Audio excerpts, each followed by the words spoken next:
Chapter 20. Coronel knows a good story when he hears it.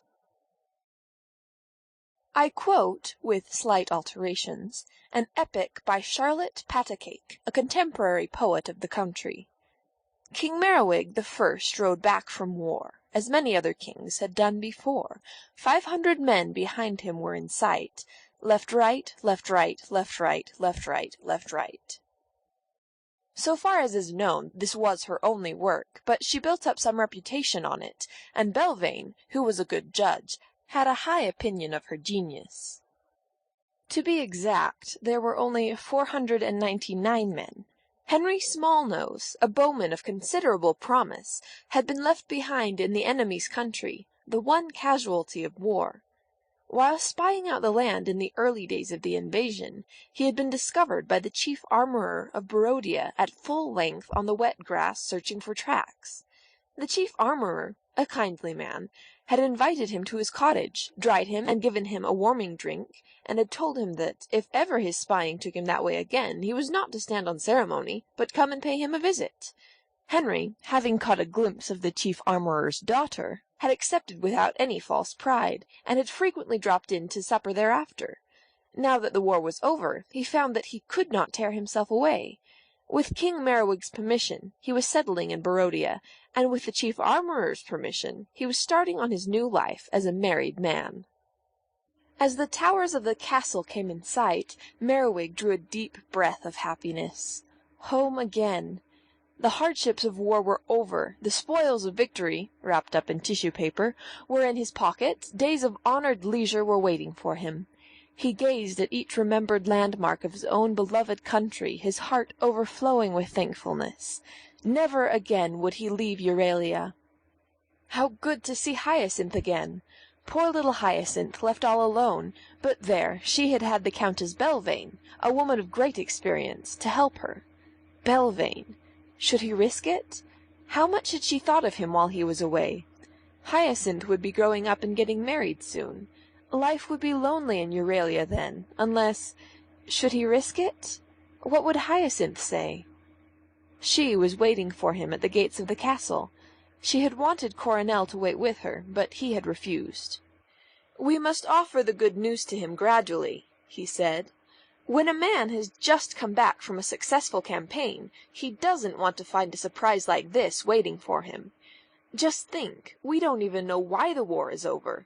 He must be longing to tell you that. Oh, he'll have 100 things to tell you first. But then, when he says, 'And what's been happening here while I've been away? Nothing much, I suppose?'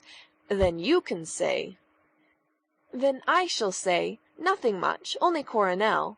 And such a clever—'" "Oh, I have my ideas," said Coronel. "Well, I'll be out of the way somewhere. I think I'll go for a walk in the forest. Or shall I stay here, in the Countess's garden, and amuse myself with Udo? Anyhow, I'll give you an hour alone together first." The cavalcade drew up in front of the castle. Handkerchiefs fluttered to them from the walls, trumpets were blown, hounds bayed.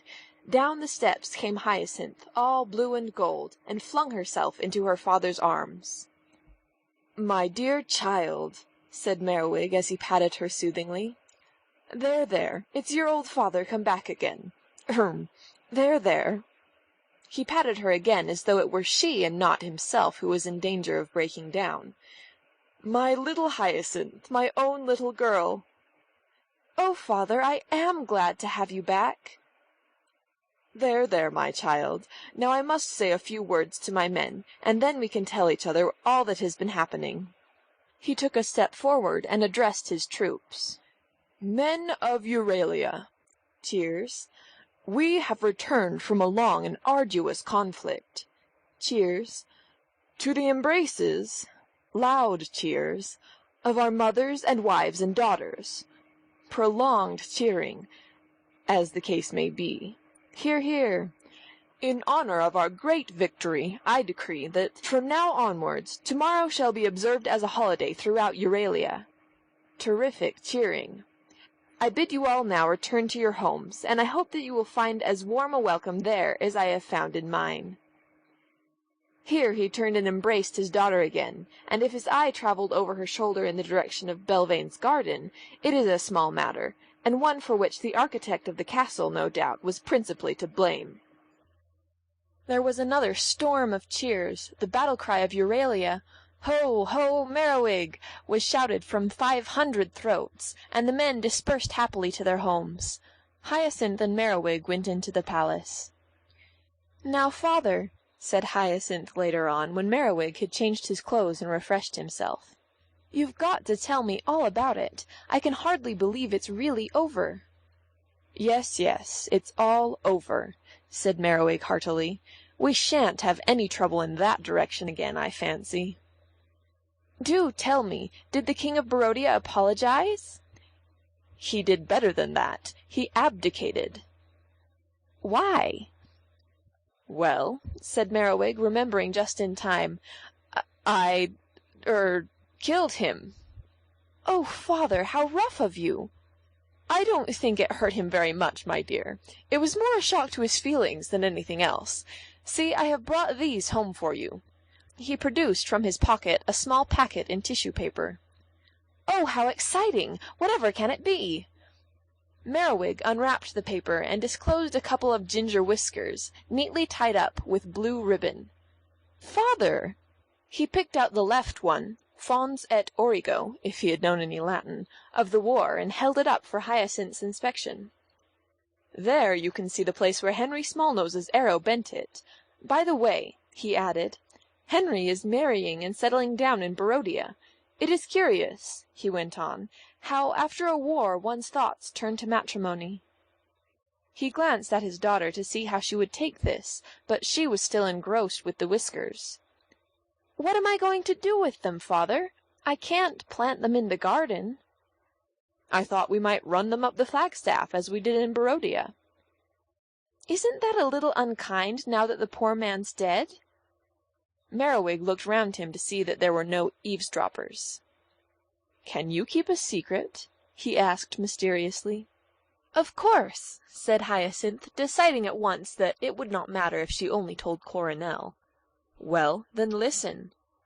He told her of his secret journey to the King of Barodia's tent. He told her of the King of Barodia's letter. He told her more fully of his early duel with the king. He told her everything that he had said and done, and everything that everybody else had said and done to him, and his boyish pleasure in it all was so evident and so innocent that even a stranger would have had nothing more reproachful for him than a smile. To Hyacinth he seemed the dearest of fathers and the most wonderful of kings. And by the moment came of which Coronel had spoken. "And now," said Merriwig, "tell me what you all have been doing with yourselves here. Nothing much, I suppose?" He waited nervously, wondering if Hyacinth would realize that all was meant to include more particularly Belvane. Hyacinth drew a stool up to her father's chair and sat down very close to him. "Father," she said, stroking his hand where it rested on his knee, "I have got some news for you." "Nothing about the Count, nothing serious, I hope," said Merriwig in alarm. "It's rather serious, but it's rather nice.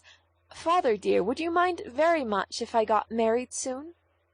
"My dear, you shall get married as soon as you like.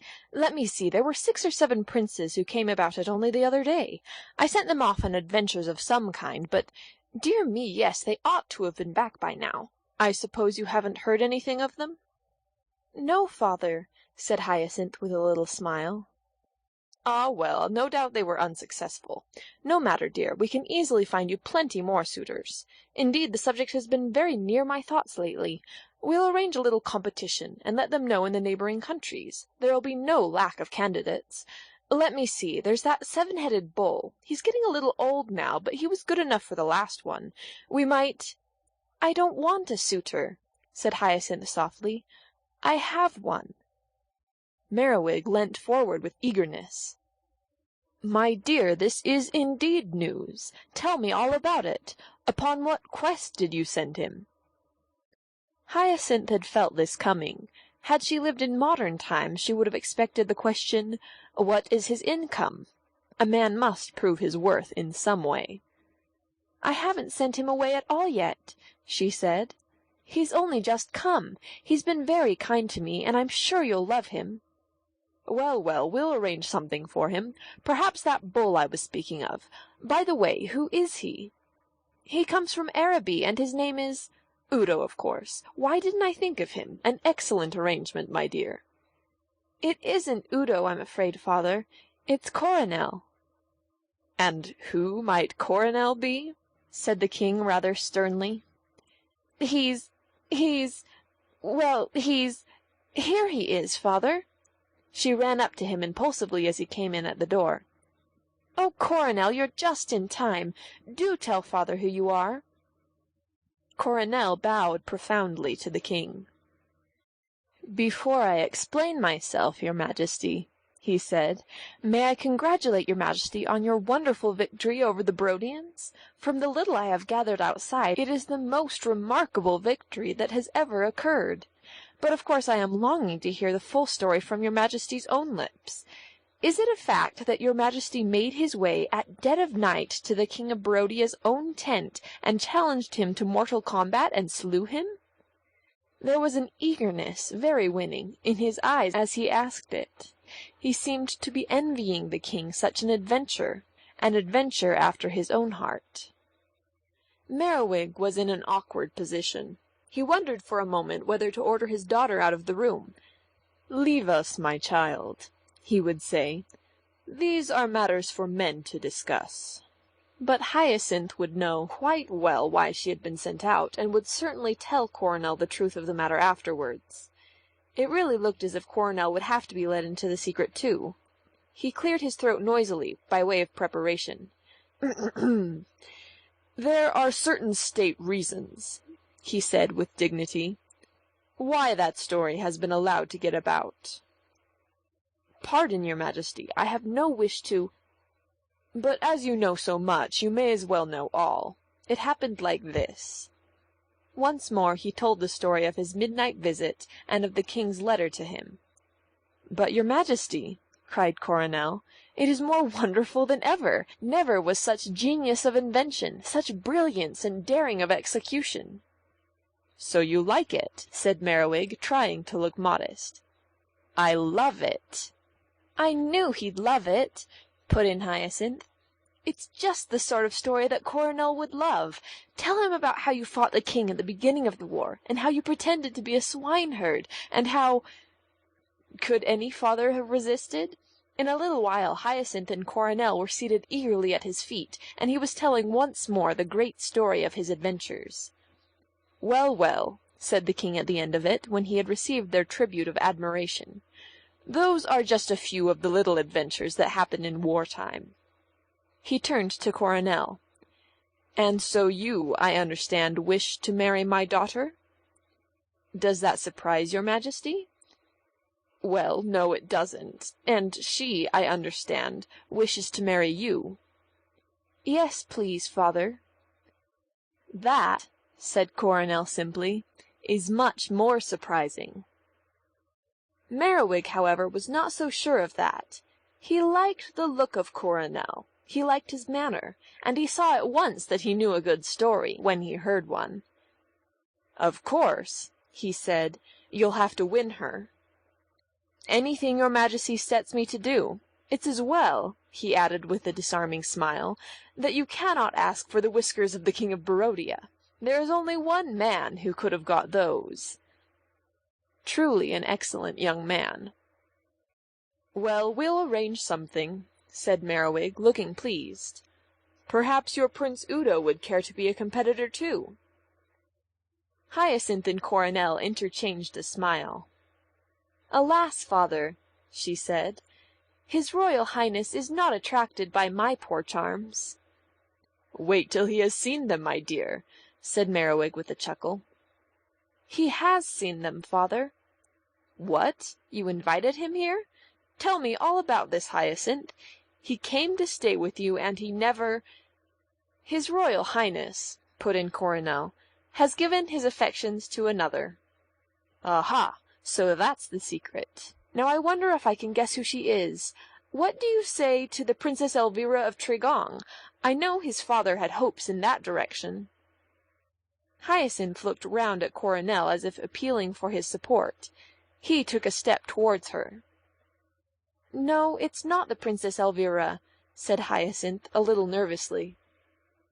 The King laughed good-humouredly. "Ah, well, you must tell me," he said. Hyacinth put out her hand, and Coronel pressed it encouragingly. "His Royal Highness Prince Udo," she said, "is marrying the Countess Belvane."